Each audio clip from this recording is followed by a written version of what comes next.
الإطار نمشي إلى الأستاذ الدكتور جنان رئيس مجلس كما ذكره الأستاذ عثماني أدبيات عود أخلاقيات الطب أدبيات الطب. لازم الأستاذ عماش نصحوا هذه الأخطاء. فبدون إطالة نعطي الكلمة إلى الأستاذ الدكتور جنان فليتفضل مشكور. شكرا سيد الرئيس. قبل كل شيء تسمحوا لي أنا ما عنديش الفصاحة تاع زميلي سي عثماني. بحكم تكويني باللغة الفرنسية راح نتكلم لكم بهذه اللغة وممكن نستنجد كثير إذا كان فيه ترجمة. Ceci dit, moi je vais faire profiter donc l'auditoire d'une expérience, mais plutôt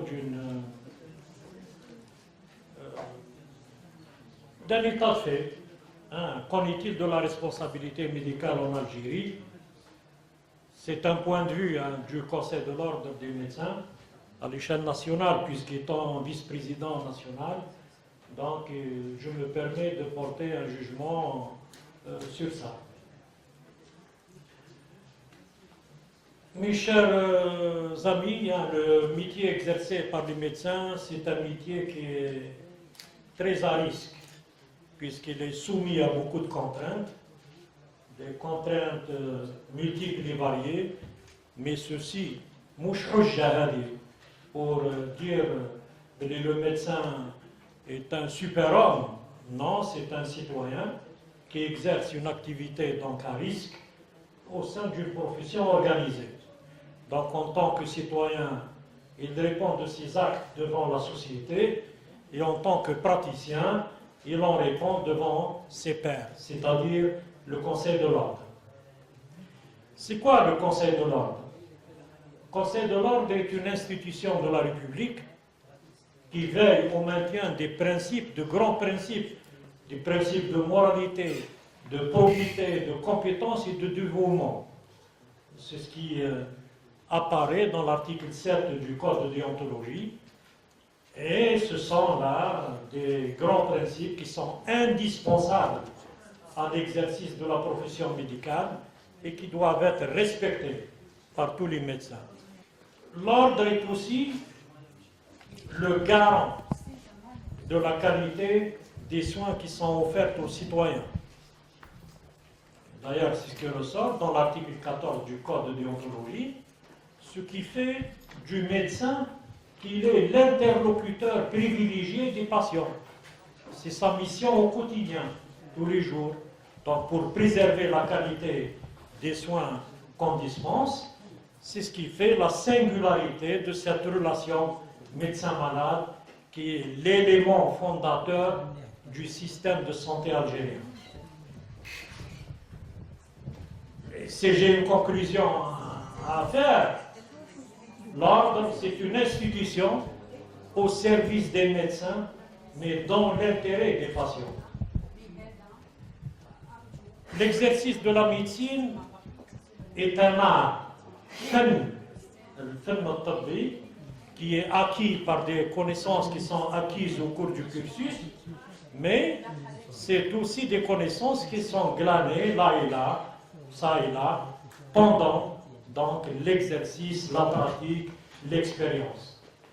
Et donc cet art, il s'exerce selon des principes et des règles ou des usages que tout praticien doit obligatoirement observer.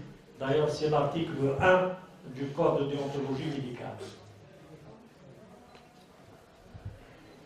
Quelles sont les conditions pour exercer la médecine en Algérie? Elles sont énumérées devant vous. Pour exercer la médecine, il faut être titulaire du diplôme de doctorat en médecine ou d'un titre reconnu équivalent par le ministère de l'Enseignement supérieur et de la Recherche scientifique. Ce n'est pas des certificats qu'on ramène de l'étranger et donc ça ne nous donne pas le droit d'exercer la médecine. Il ne faut pas être atteint d'une infirmité ou d'un état pathologique incompatible avec l'exercice de la profession. Être de nationalité algérienne, ne pas avoir fait l'objet donc d'une condamnation pénale pour un crime ou une infraction commise dans l'exercice de la profession, et surtout en ce qui nous concerne, nous, ordre des médecins, il faut être inscrit au tableau de l'ordre des médecins. L'exercice de la médecine, c'est un service. Mais l'acte médical, lui, est un acte humanitaire, tel qu'il a été proposé par l'Association mondiale l'Association médicale mondiale, lors de son congrès de 1948, et qui, donc on retrouve cette notion d'humanité dans le Sermon de Genève, où le médecin est au service de l'humanité. Ce service fait la grandeur de la médecine. L'acte médical, c'est une rencontre entre deux personnes qui ont chacun sa propre personnalité, le médecin et son patient. Cette rencontre doit se poursuivre sur la base d'une confiance, je ne dis pas réciproque, mais mutuelle, c'est-à-dire entre deux personnes. Ceci conduit à un contrat tacite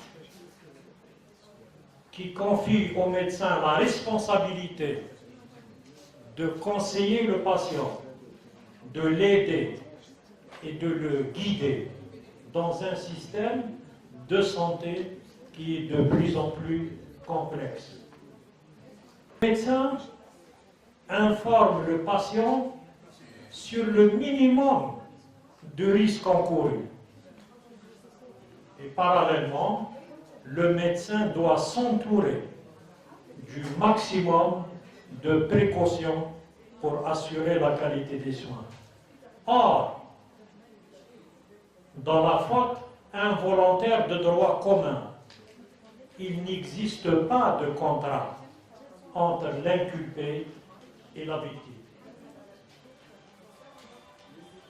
Le patient entend non seulement être soigné, mais bien soigné.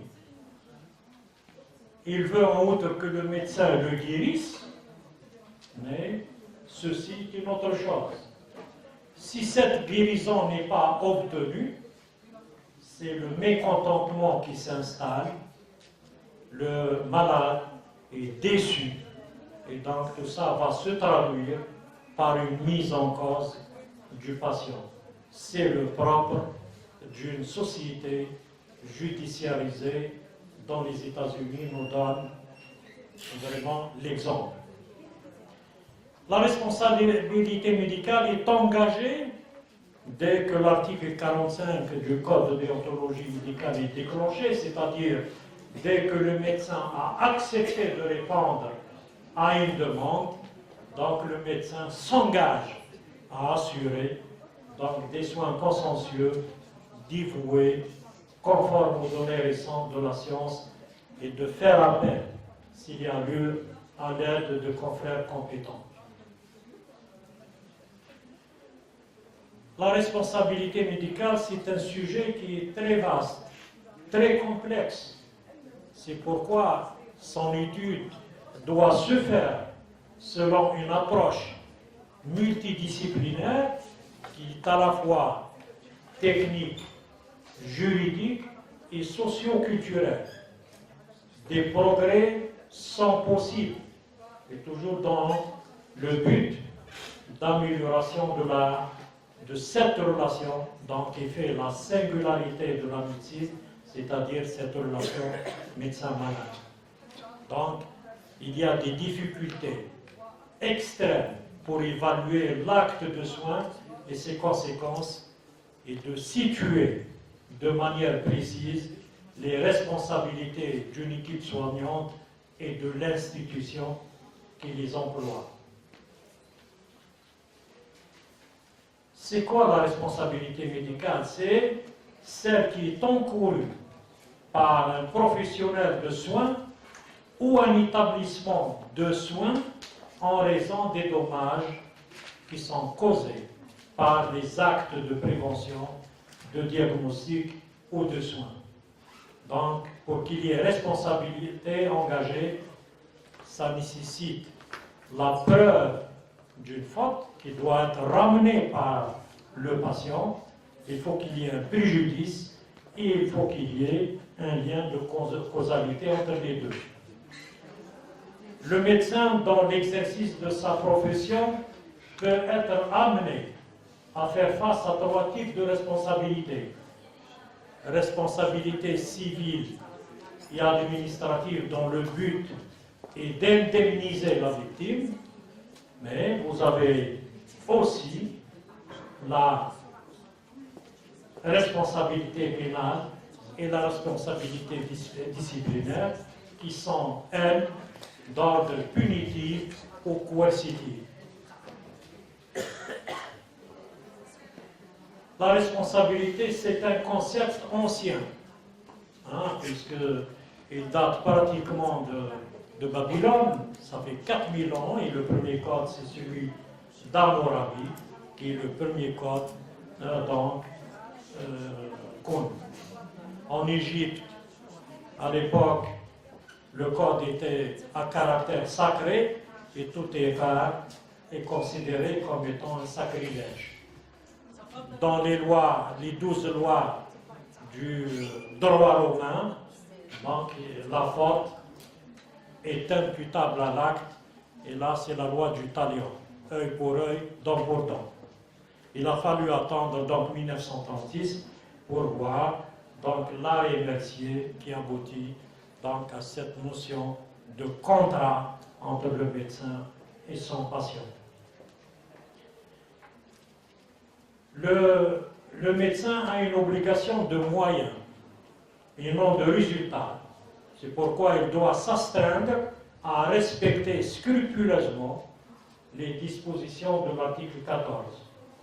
Et pratiquement, dès que sa responsabilité est engagée, c'est la clé, c'est l'épée de Damoclès qui est sur la tête. Et souvent, il y a une opposition entre la responsabilité des acteurs de soins et les droits des malades, qui sont en opposition qui prend souvent des allures de conflit, les droits des malades supposés, donc peser sur les devoirs des médecins, c'est la judiciarisation de la médecine, de la pratique médicale, qui est vécue par les médecins comme une mise en danger des pratiques, voire la disparition de certaines spécialités, telles que ça a été dit par Sir Edmani, des spécialités qui sont dites des spécialités à risque, comme la gynéco-obstétrique ou l'anesthésie-réanimation.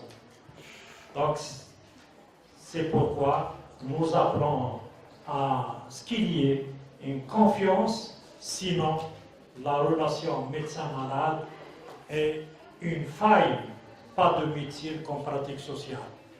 Parce que s'il n'y a pas de confiance, il n'y a plus de médecine. Ça, l'erreur est humaine, c'est le titre d'un article américain qui a été publié en 1999 et qui a fait vraiment...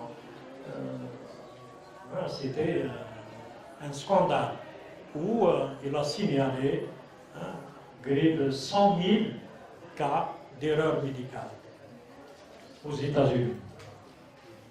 Là, c'est encore un site d'avocats, un site d'avocats américains qui signale 250 000 chaque année de décès par erreur médicale. C'est un sujet tabou, les erreurs médicales, mais très médiatisé.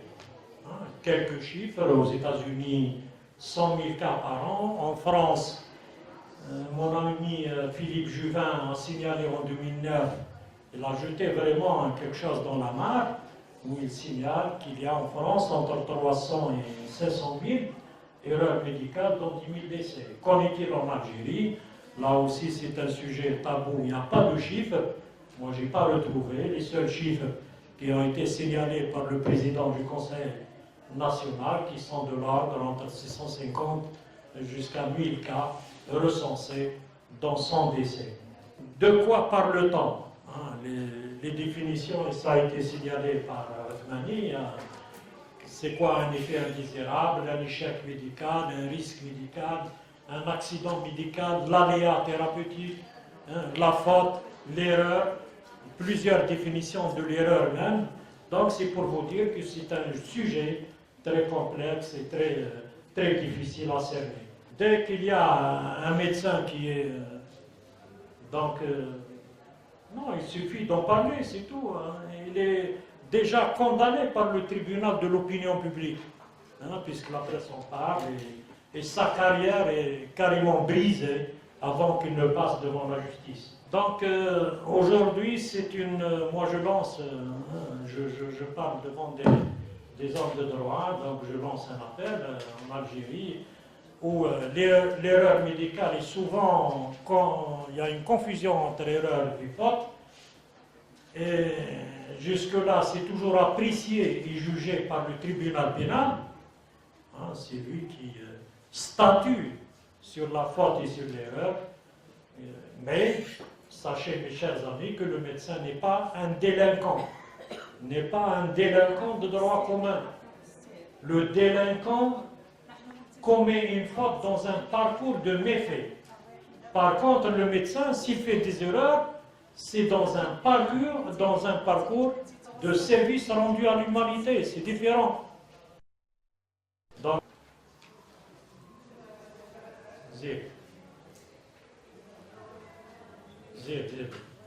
c'est pourquoi cette question doit être appréhendée sous l'angle de l'erreur et non de la faute. L'acte médical, c'est un contrat, nous l'avons dit, entre le médecin et son patient. C'est l'article 45 qui le dit. Donc il faut rapidement, c'est une urgence en Algérie, il faut dépénaliser l'erreur. Dépénalisation de l'erreur médicale qui est proposée et revendiquée par le Conseil de l'ordre depuis 2012, et même le ministre à l'époque, au cours d'une journée préparée à la tenue, à la Cour suprême d'Alger, était très sensible à cette question. Et donc, ça devait continuer. Malheureusement, les choses ont changé. Donc, c'est pourquoi nous continuons à revendiquer ce qu'on avait proposé en 2012.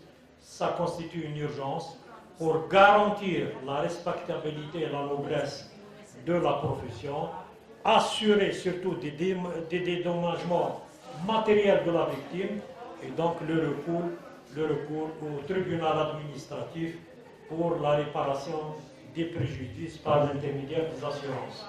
Ceci dit, le médecin reste un citoyen qui exerce une activité à risque au sein d'une profession organisée et doit répondre comme citoyen devant la société et comme praticien devant ses pairs, c'est-à-dire le Conseil de l'ordre. Pour ce faire, le médecin a une obligation de formation médicale continue et de recyclage, eu égard à l'évolution à une vitesse grand V des sciences médicales et du médicament en général, donc obligation qui est d'ailleurs stipulée par l'article 15 du Code de déontologie. En conclusion, la pratique médicale exige des médecins de faire preuve d'un haut niveau de professionnalisme, d'être respectueux des lois et règlements. Ainsi, dans un système de santé en mutation, le médecin doit dorénavant composer avec un nombre croissant donc des devoirs et obligations, plus particulièrement envers les patients. Donc, pour éviter d'être devant les prétoires, donc il est dans l'intérêt de la pratique médicale que les meilleures relations soient établies avec l'institution judiciaire et avec les hommes de droit, comme aujourd'hui au cours de cette réunion. Donc c'est un élément, je pense, indispensable à l'application de la loi d'autant que cette institution fait preuve de disponibilité, s'appuyant régulièrement sur l'avis du Conseil de l'Ordre, donc témoin le nombre d'affaires sans cesse croissant qu'elle lui soumet. Merci. شكرا للدكتور جنان على هذه المداخلة القيمة.